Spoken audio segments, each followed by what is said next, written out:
सदियों से लोगों में उड़ने का जुनून रहा है। लियोनार्डो डा विंची के पक्षियों और उड़ने वाली मशीनों के चित्रों से पहले भी आकाश में उड़ने वाले लोगों के बारे में मिथक और सैकड़ों कहानियां प्रचलित रही हैं, लेकिन ग्रीक पौराणिक कथाओं में कहानी काफी प्रसिद्ध है। ये कहानी प्रतिभाशाली वास्तुकार, शिल्पकार और आविष्कारक डेडलस और उनके बेटे इकारस के बारे में है।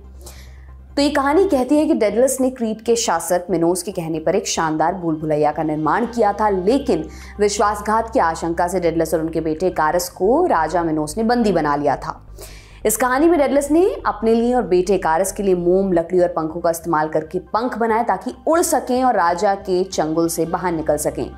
रवाना होने से पहले डेडलस ने इकारस को चेतावनी दी कि वो बहुत ऊंचा ना उड़े क्योंकि सूरज की गर्मी से मोम पिघल जाएगा, लेकिन अपने पिता की चेतावनी के बावजूद इकारस की महत्वाकांक्षा उसे सूर्य के बहुत करीब ले गई और सूरज की गर्मी से उसके पंखों में मौजूद मोम पिघल गया। इसके चलते इकारस समुद्र में गिर गया और डूब गया। ये कहानी महत्वाकांक्षा और अति उत्साह की अक्सर कही जाने वाली सावधान करने वाली कहानी है। अनिल अंबानी के कारोबारी साम्राज्य की कहानी भी कुछ इकारस जैसी है। ज्यादातर जानकारों का माने कि अनिल अंबानी को डुबाने की सबसे बड़ी वजह बेहद महत्वाकांक्षी होना रहा है। ऐसा इसलिए कि जब रिलायंस समूह का बंटवारा हुआ तो मुकेश अंबानी और अनिल अंबानी के पास बराबर संपत्ति थी। इसी के चलते 2008 के एक सर्वे में अनिल अंबानी 3.5 लाख करोड़ की संपत्ति के साथ दुनिया के 6वें सबसे अमीर व्यक्ति थे, लेकिन अब अनिल अंबानी व्यक्तिगत दिवालियेपन की कार्रवाई का सामना कर रहे हैं और कथित तौर पर उनकी नेटवर्थ जीरो है। कर्ज के बोझ तले दबे रिलायंस ग्रुप के चेयरमैन अनिल अंबानी ने कुछ साल पहले लंदन कोर्ट में कहा था कि वे सादा जीवन जीते हैं, केवल एक कार में चलते हैं और गहने बेचकर वकीलों की फीस चुका रहे हैं। खर्चा पानी में आज फिर हम आपके लिए लेकर हाजिर हैं अनिल अंबानी पार्ट 2। खर्चा पानी के 17 जनवरी के एपिसोड में हमने आपको बताया था कि कभी दुनिया के 6ठे सबसे अमीर व्यक्ति अनिल अंबानी कैसे बर्बाद हुए। कई नावों में पैर रखने, दूरदर्शी सोच की कमी और खरगोश की गति से दौड़ने के चलते उन पर किस तरह कर्ज का बोझ लगातार बढ़ता गया और एक के बाद एक कंपनियां बिकती गईं। इस एपिसोड का लिंक आपको डिस्क्रिप्शन बॉक्स में मिल जाएगा।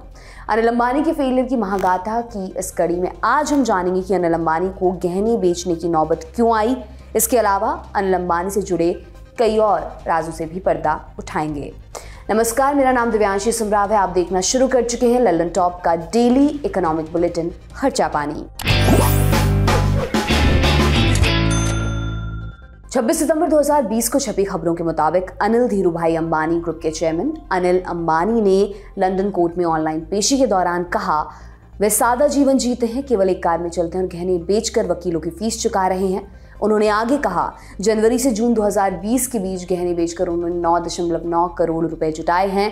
अब उनके पास अपना कुछ भी नहीं है। कारों के काफिले के सवाल पर अनिल अंबानी ने कहा यह मीडिया की आधारहीन खबरें हैं। उनके पास कभी भी रोल्स रॉयस कार नहीं रही है। मौजूदा समय में वे केवल एक कार का इस्तेमाल करते हैं। अनिल अंबानी ने कहा अब परिवार ही उनका खर्च उठाता है।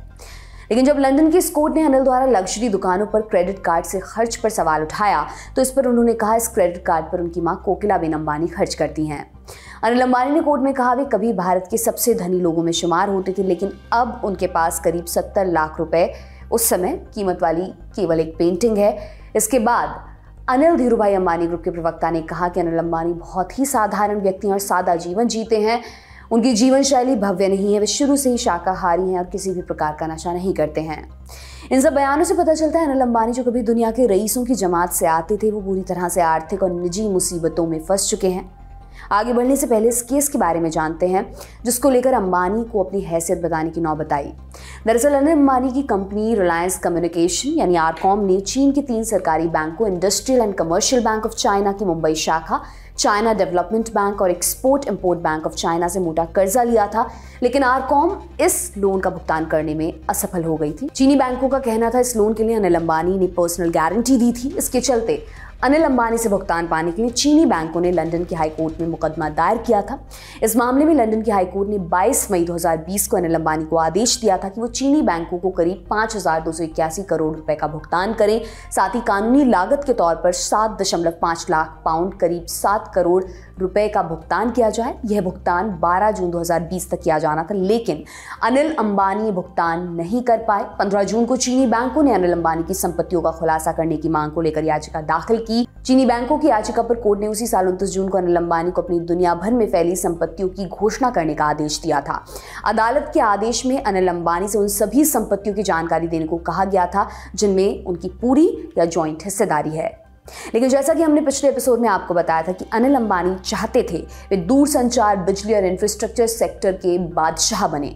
शायद यही वजह थी वे खुद को संकट में फंसाते चले गए। इंस्टीट्यूशनल इन्वेस्टर्स एडवाइजर सर्विसेज के फाउंडर अमित टंडन ने बिजनेस टुडे को बताया कि अनिल अंबानी एक व्यवसाय से दूसरे व्यवसाय में बिना सोचे बढ़ रहे थे। टंडन ने कहा कि उनके समूह की कई परियोजनाओं की लागत अनुमान से अधिक थी और कोई रिटर्न नहीं मिला, इसलिए कर्ज बढ़ता गया। 2018 में अनिल धीरूभाई अंबानी समूह यानी ADAG की कंपनियों का कुल कर्ज 1.72 लाख करोड़ रुपए पर पहुंच गया था। अनिल के कर्ज में बुरे फंसने की कहानी काफी दुर्भाग्यपूर्ण है। कुछ बातों का हम पहले जिक्र कर चुके हैं, कुछ के बारे में और विस्तार से जानते हैं। दरअसल रिलायंस पावर ने 2008 में IPO से रिकॉर्ड 11,563 करोड़ रुपए जुटाए थे। रिलायंस पावर का लक्ष्य 28,200 मेगावाट की 13 गैस, कोयला और जल विद्युत परियोजनाएं स्थापित करना था, लेकिन गैस की सप्लाई न हो पाने से ये सभी परियोजनाएं कभी परवान नहीं चढ़ सकी। इनमें सबसे बड़ी दादरी गैस बिजली परियोजना भी शामिल थी। इस परियोजना के लिए अनिल को मुकेश अंबानी की KGD6 गैस क्षेत्रों से रियायती दरों पर गैस मिलनी थी, लेकिन ऐन वक्त पर बड़े अंबानी ने कहा कि वह $2.34 प्रति मिलियन ब्रिटिश थर्मल यूनिट पर गैस नहीं बेच सकते क्योंकि सरकारी कीमतें $4.2 प्रति MBTU थी। सुप्रीम कोर्ट ने मुकेश अंबानी के पक्ष में फैसला सुनाया और दादरी परियोजना कभी शुरू नहीं हुई। अनिल अंबानी को रिलायंस पावर की संपत्ति बेचने के लिए मजबूर होना पड़ा क्योंकि हजारों करोड़ रुपए की परियोजनाएं पैसे की कमी और गैस न मिल पाने से अटक गईं। अनिल ने सितंबर 2018 में रिलायंस पावर के शेयरधारकों को बताया था कि गैस की अनअवेलेबिलिटी के कारण 24,000 मेगावाट के बिजली उत्पादन संयंत्र ठप पड़े हैं और 1.2 लाख करोड़ रुपए का निवेश अटका हुआ है। इसके साथ ही रिलायंस पावर ने तलैया अल्ट्रा मेगा पावर प्रोजेक्ट को झारखंड ऊर्जा विकास निगम को 112 करोड़ रुपए में बेच दिया। 11 फरवरी 2018 को शेयर्स की लिस्टिंग हुई। शेयर 538 पर खुला, अपने अलॉटमेंट प्राइस 450 से 19% पर। इसके बाद पहले ही दिन इसमें गिरावट आनी शुरू हुई और शाम को बाजार बंद होते वक्त 538 पर खुला शेयर 372.50 पर आ गया। कई लोगों के करोड़ों रुपए डूब गए। उधर अनिल अंबानी की डिफेंस कंपनी भी कुछ खास हासिल नहीं कर पा रही थी। कांग्रेस ने अनिल अंबानी पर $8 अरब के राफेल लड़ाकू विमान सौदे से अनुचित लाभ उठाने का आरोप लगाया। मार्च 2015 में अनिल अंबानी ने पीपावाव डिफेंस को खरीदा जो 7,000 करोड़ रुपए का कर्ज चुकाने के लिए संघर्ष कर रही थी। रिलायंस नेवल का पहले नाम Pipavav defence and offshore engineering था और जब यह SKIL ग्रुप के हाथ में थी तब भी वह 2013 से ही फाइनेंशियल संकट का सामना कर रही थी। इसके बावजूद अनिल ने इसे खरीदा। बाद में ये IDBI बैंक के नेतृत्व वाले 12 बैंकों का 10,700 करोड़ रुपए का भुगतान करने में असफल रही और ये मामला भी NCLT में चला गया। माना जाता है कुछ समय पहले तक राजनीतिक दलों से संबंध रखने वाले बड़े कॉर्पोरेट घराने भारी कर्ज होने पर भी किसी तरह काम चला लेते थे। उनके लोन रिस्ट्रक्चर कर दिए जाते थे, उन्हें भुगतान के लिए मोहलत मिल जाती थी, लेकिन उस समय बैंकों का बढ़ता NPA अब एक राजनीतिक मामला बन चुका था। बैंकों की हालत बुरी थी तो मोदी सरकार ने कई कानूनों में बदलाव किया। इसके बाद कर्ज देने वाले bank national company law tribunal के जरिए कंपनियों को इंसॉल्वेंट घोषित करा के लेनदार को रकम चुकता करने के लिए अदालत में घसीट सकते हैं। यही वजह है कि अनिल अंबानी के पास अपनी कंपनियों को बेचना या दिवालिया घोषित करने के सिवा कोई और विकल्प नहीं रह गया। कदम दर कदम कर्ज में फंसते जा रहे अनिल अंबानी ने अपनी कंपनी रिलायंस इंफ्रास्ट्रक्चर पर करीब 23,000 करोड़ रुपए से अधिक के कर्ज का कुछ हिस्सा चुकाने के लिए मुंबई शहर का बिजली वितरण कारोबार 18,000 करोड़ रुपए में अडानी को बेच दिया था।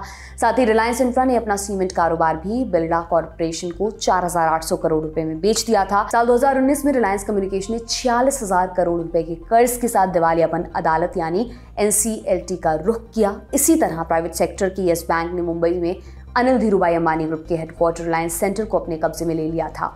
फाइनेंशियल एक्सप्रेस में छपे एक विज्ञापन में बैंक ने बताया कि उसने मुंबई के सांता क्रूज इलाके में 21,432 वर्ग मीटर से अधिक एरिया वाले हेडक्वार्टर की बिल्डिंग और दक्षिण मुंबई में नागिन महल में 2 फ्लोर्स पर कब्जा कर लिया है, जो कि ADAG की सभी प्रमुख कंपनियों का हेडक्वार्टर होता था।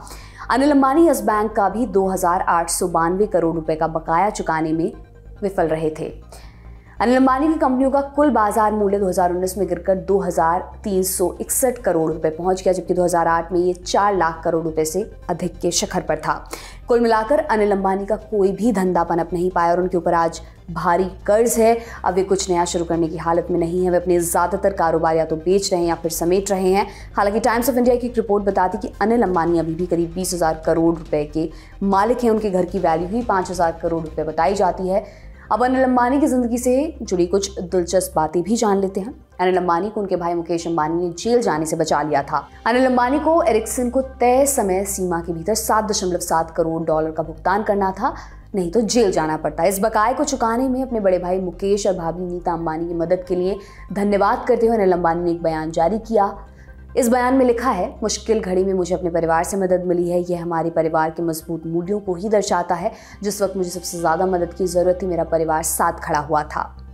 एक वक्त था जब दोनों भाइयों के संबंध अच्छे नहीं थे। सुप्रीम कोर्ट ने आदेश दिया था कि 4 हफ्ते के भीतर अगर एरिक्सन का पैसा नहीं मिलता तो अनिल अंबानी और उनके 2 सहयोगियों को 3 महीने के लिए जेल जाना होगा। बात साल 2007 की है। अंबानी बंधुओं यानी मुकेश और अनिल अंबानी में बंटवारे को 2 साल हो गए थे। उस साल की फोर्ब्स की अमीरों की सूची में दोनों भाई मालदारों की लिस्ट में काफ़ी ऊपर थे। बड़े भाई मुकेश अनिल से थोड़े ज़्यादा अमीर थे। उस साल की सूची के मुताबिक अनिल अंबानी 45 अरब डॉलर के मालिक थे और मुकेश 49 अरब डॉलर के। माना जा रहा था उनकी महत्वाकांक्षी परियोजना के एक शेयर की कीमत 1,000 रुपये तक पहुंच सकती है। अगर ऐसा हुआ होता तो अनिल वाकई मुकेश से आगे निकल जाते, लेकिन ऐसा नहीं हुआ। फोर्ब्स इंडिया की 2007 में प्रकाशित रिपोर्ट के अनुसार अनिल की नेटवर्थ 45 बिलियन अरब डॉलर पहुंच गई थी, जिससे वे देश के तीसरे अमीर आदमी बन गए थे। अनिल अंबानी को दुर्भाग्यवश भारत के कारोबारी इतिहास के सबसे नाकाम लोगों में गिना जाएगा। सिर्फ एक दशक में 40 अरब डॉलर से ज़्यादा की दौलत का डूब जाना कोई मामूली घटना नहीं है। उनकी कंपनी के शेयरधारकों को भारी झटका लगा है। जब धीरू भाई अंबानी जीवित थे तो अनिल अंबानी को वित्त बाजार का स्मार्ट खिलाड़ी माना जाता था। उन्हें मार्केट वैल्यूएशन की आर्ट और साइंस दोनों का माहिर माना जाता था। उस दौर में बड़े भाई के मुकाबले उनकी शोहरत ज़्यादा थी। धीरू भाई के ज़माने में फाइनेंशियल मामले अनिल और औद्योगिक मामले मुकेश संभालते थे। टैक्स चोरी के एक मामले में इनकम टैक्स विभाग ने अनिल अंबानी को नोटिस भेजा था। इस नोटिस में आयकर विभाग ने उन पर आरोप लगाए कि उन्होंने 420 करोड़ रुपए की कथित टैक्स चोरी की है। इनकम टैक्स विभाग ने कहा कि अनिल अंबानी ने 2 स्विस खातों में जमा 814 करोड़ रुपए पर टैक्स बचाया है। इनकम टैक्स विभाग ने इस नोटिस में अनिल अंबानी पर काला धन कर आरोपण अधिनियम 2015 की धाराओं के तहत मामला दर्ज कर नोटिस भेजा था। इसके बाद अनिल अंबानी ने इस नोटिस को चुनौती देते हुए कोर्ट का दरवाजा खटखटाया था। इनकम टैक्स की ओर से अनिल अंबानी को ये नोटिस 8 अगस्त 2022 को भेजा गया था। शुरुआत के दिनों में अनिल अंबानी बंठन कर सूट बूट में रहते थे। मुंबई की भीड़ का आसानी से हिस्सा बन जाते थे। उनकी दोस्ती बॉलीवुड के सितारों से भी थी। वे कभी कभी अपने कॉर्पोरेट जेट में इन सितारों को लिफ्ट भी दिया करते थे। एक तरफ मुकेश अंबानी जहां सार्वजनिक कार्यक्रमों में बहुत कम देखे जाते थे, वहीं दूसरी ओर अनिल अंबानी लगभग हर साल रिलायंस के हेडक्वार्टर में पत्रकारों के साथ जुटे रहते थे या अपनी कंपनी के दशा और दिशा की चर्चा किसी चौराहे पर कोई चाट खाते हुए बातचीत करते हुए तय करते थे। आपको ये भी बताते चले कि अनिल अंबानी 64 साल के हो गए हैं। 4 जून 1959 को मुंबई में जन्मे अनिल अंबानी ने 1991 में बॉलीवुड एक्ट्रेस टीना मुनीम से शादी की थी। 1986 में टीना मुनीम के बिजनेस टाइकून अनिल अंबानी से पहली मुलाकात हुई थी। कहते हैं अनिल ने एक मैरिज फंक्शन में पहली बार टीना को देखा था। खैर, अनिल और टीना की प्रेम कहानी की चर्चा फिर कभी। जाते जाते आपको बजट से जुड़ी एक खबर के बारे में भी बता देते हैं। केंद्र सरकार आयुष्मान भारत स्वास्थ्य योजना यानी PMJAY के तहत इंश्योरेंस कवर को दोगुना कर सकती है। अभी इस योजना के तहत 5 लाख रुपए का बीमा कवर दिया जाता है, जिसे 1 फरवरी को पेश होने वाले आगामी बजट में 10 लाख रुपए किया जा सकता है। PTI ने बताया कि कैंसर और अन्य गंभीर बीमारियों को कवर करने की योजना बना रही है ताकि लोगों की ज़्यादा फाइनेंशियल मदद हो सके। ये था आज का खर्चा पानी। ये बुलेटिन आपके लिए लेकर आए थे हमारे साथी प्रदीप यादव। आप अपनी राय यहाँ कमेंट बॉक्स में ज़रूर दें। अगले एपिसोड तक अपना खूब ख्याल रखें। बहुत बहुत शुक्रिया।